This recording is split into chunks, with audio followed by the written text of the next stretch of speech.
Let's move Now to your the. What'd you say? Now your Jets. Yeah, now my Jets, who did not look very good in week one, now they go on the road to Cleveland, where Cleveland's favored by 6.5 now. What's the feel here? Well, my first thought was I'm going to take the Browns here because the Myles Garrett versus that Jets offensive line.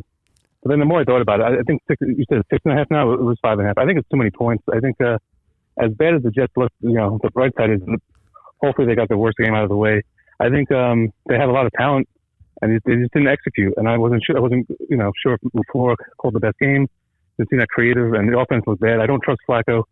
He is 17-3 against the Browns, but that's when he's mostly with the Ravens, which are mostly good teams. So this is different, but it's still noteworthy nonetheless, I guess. I just don't think the Browns are a team that's going to blow anyone out. Brissett's a good backup quarterback, and if Hunt and Chubb go off, then who knows? But I think it's the NFL. So like for example, this happens all the time. The Jets looked awful in week one.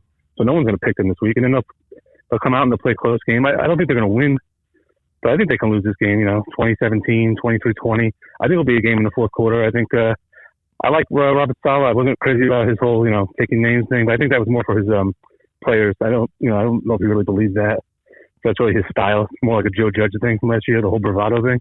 Yeah. But I think the Jets aren't as bad as they looked in week one. I think it was more of an execution thing, and they have enough talent, and pride is part of this, and I just don't see them getting blown out. So if they're not going to get blown out, I think they lose by fewer than a touchdown.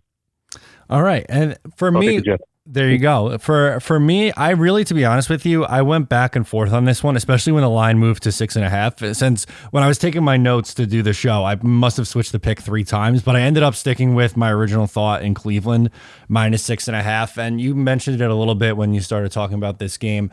Myles Garrett and the defensive line against this Jets offensive line. They're a little banged up right now.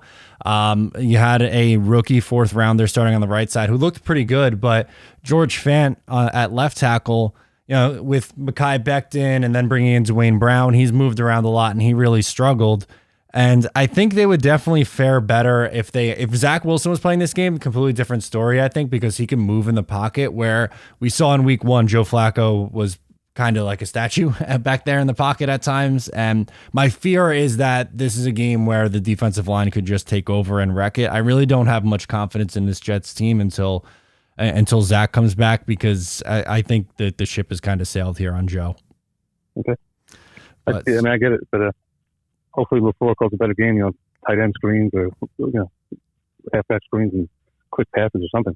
Yeah, I think, if they get the ball out of his hands a little bit quicker this week, who knows? Like you said, it's the NFL. Things can change all the time. I'm kind of hedging myself here too, where picking against my team. So if they win, I don't feel as bad about losing the bet instead of having the double whammy there.